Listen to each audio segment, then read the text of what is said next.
Vocês estão ligados que videogame é uma coisa barata aqui no Japão. Principalmente os videogames retrô que a gente gosta tanto. Mas nem tudo aqui no Japão é barato. Muitas coisas são muito mais caras aqui no Japão do que aí no Brasil. No entanto, mesmo sendo mais caro aqui, é considerado barato. Mas de onde que você tirou essa ideia, Isui? A história é a seguinte, eu postei no meu Instagram, @VitorIsui, se você não me segue lá, um vídeo de eu passeando de carro aqui na minha cidade. E uma pergunta de um dos inscritos foi, Isui, quanto que é o preço do combustível aí? E eu respondi que era em torno de $1,20. E ele achou extremamente caro, só que aqui é barato. Essa questão me chamou bastante atenção. E aí, como trazer isso para o universo dos videogames? Simplesmente explicando por que os videogames são tão caros e foram tão caros no Brasil, em comparação com outros países. E é isso que a gente vai ver no vídeo de hoje. O contexto histórico do porquê de videogames serem tão caros no Brasil. Então, bora!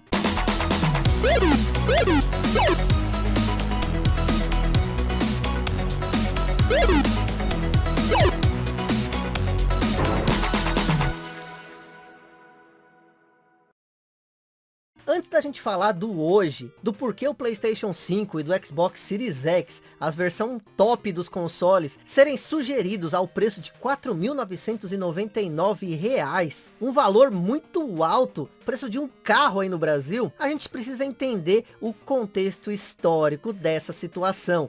Como que chegamos a esse ponto? Eu acho que o ponto inicial é a lei de reserva de mercado. Já falei da lei de reserva de mercado nos vídeos que eu fiz sobre o Master System. Lá eu explico melhor o que ela é, quando que ela surgiu e tudo mais. Mas resumindo para você, caso você não queira ver o vídeo, a lei de reserva de mercado era uma lei em que o objetivo principal era proteger a indústria nacional. Mas proteger como, Isui? Fazendo o seguinte, produtos importados teriam uma tributação bem mais alta que produtos nacionais. Dessa forma, o produto internacional, que geralmente tem mais qualidade, e isso é normal, produtos brasileiros que são exportados, eles passam por um controle de qualidade do próprio governo brasileiro, muito mais rígida que os produtos que são comercializados internamente. Isso em qualquer país acontece. Pois bem, esses produtos importados, que geralmente têm qualidade maior, eles iriam entrar no país com valores competitivos em relação aos produtos nacionais. Então, para preservar a indústria nacional,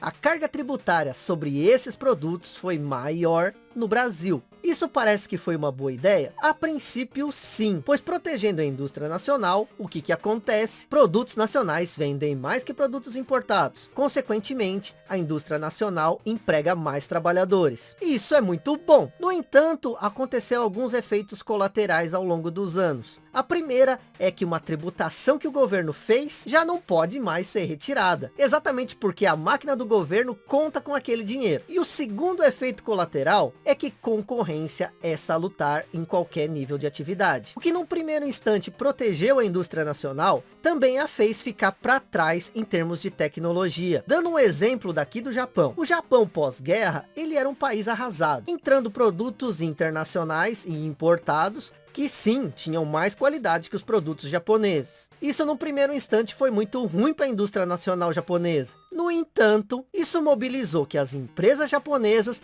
também melhorassem a sua qualidade. É claro que isso não foi da noite para o dia, nem de um dia para o outro. Isso mobilizou toda uma sociedade e toda a indústria. Primeiro, copiando o que era bom de fora. Depois, quando já tinha o domínio sobre aquilo, começar a fazer os seus próprios produtos com uma qualidade equivalente ou superior. Por isso que muita gente pergunta, aí no Japão não tem tarifação sobre produtos importados? Para a maioria dos produtos não. O grosso mesmo é o frete. Muitos produtos, inclusive como alimentos, por exemplo, chegam no valor equivalente aos seus países de origem. Por isso que os produtos importados brasileiros têm um nível de tarifação tão alto do que nós chamamos de encargos tributários.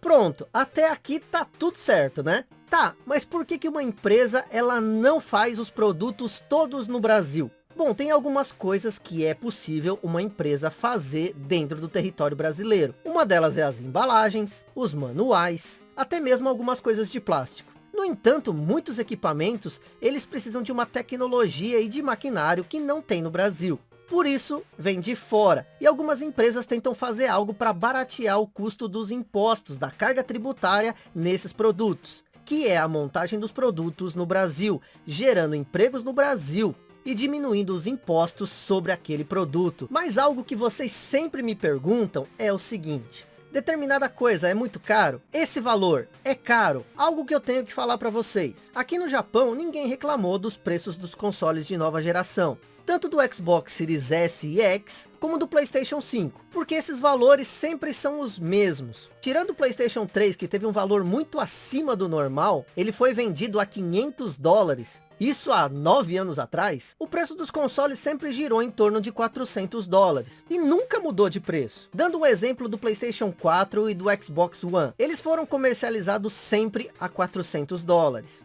Quando era lançado um novo modelo, esse novo modelo, ele herdava o valor de $400. E os modelos mais antigos barateavam o preço. Até mesmo quando saiu as versões Pro, Xbox One X e PlayStation Pro, eles foram lançados a $400. E as versões de entrada diminuíram para $300. Então essa variação de preços não existe aqui. Eu digo essa variação de preços que ocorre absurdamente no Brasil, em que um console de lançamento é lançado num valor estratosférico, quase que incomprável. E depois ele vai diminuindo de preço. Mas esse valor é culpa de quem? Olha, uma coisa é certa. Se você perguntar para qualquer pessoa que tem uma empresa no Brasil, ela vai dizer que é muito difícil você conseguir mantê-la aí no país. Isso independente do porte que ela esteja. Micro, pequena, média ou grande. Todas as empresas têm que rebolar bastante para conseguir se manter vivas no Brasil.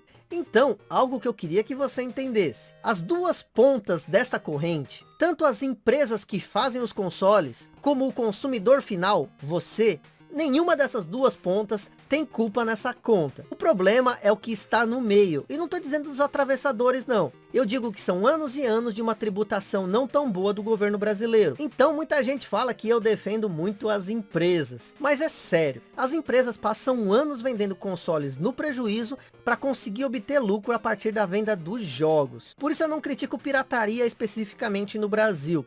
Porque realmente comprar os jogos e os videogames no nosso país realmente é um artigo de luxo. Aí você vai me perguntar, então qual que é a solução, Isui? Tá aí algo que eu queria discutir com vocês. Como eu falei, não consigo imaginar as empresas e você, consumidor final, como culpado dessa história. No entanto, a máquina do governo brasileiro, ela precisa desses tributos para funcionar. Isso está certo? Evidente que não. Mas como fazer se o Brasil teve anos e anos dessa tributação e de uma hora para outra perder esses recursos? É algo complicado. E para falar a verdade, você mesmo que tem amigos contadores sabem disso. Uma pessoa comum, como eu ou você, nunca vai conseguir entender o sistema tributário brasileiro. Exatamente pela sua complexidade. Outra curiosidade é que falam que a moeda japonesa, o iene, ela é uma moeda que tem pouco valor. Bom, não é bem assim. Existe uma paridade. Uma moeda de 100 ienes, ela equivale mais ou menos a $1. Exatamente pelo imposto que paga o consumidor final, que é 10%. O valor do dólar em relação ao iene é exatamente mais ou menos assim. 110 ienes equivale a $1. E essa variação acontece há muito tempo. Essa estabilidade em relação aos valores, essa paridade. Eu me lembro que a primeira vez que eu perguntei foi para o meu tio.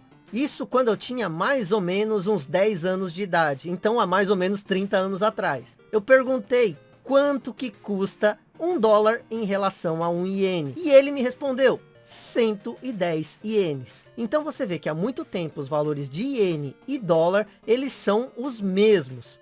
Isso é estabilidade, e não o valor que a moeda tem em relação à moeda estrangeira. Ah, e tem mais uma coisa. Ano passado teve uma redução de impostos em relação aos videogames. Tá certo que não foi muito, porque a variação de 60%, se eu não me engano, ficou entre 16 e 40. Mas isso não adiantou muita coisa, exatamente porque o dólar disparou, principalmente no Brasil. E foram de 2 anos para cá, um aumento substancial, que acabou refletindo zero no preço dos videogames atuais. Mas eu quero saber de você. É um assunto polêmico, eu sei. Mas qual a sua opinião? O que pode ser feito para os videogames abaixarem de preço no Brasil? E volto a repetir, as pontas dessa corrente, tanto quem produz os consoles, quanto você, consumidor, são os menos culpados. Creio eu que as empresas fazem o máximo possível para continuar existindo. Claro que elas têm como objetivo o lucro, mas esse lucro não é para ficarem milionárias apenas. No caso do Brasil, para continuar produzindo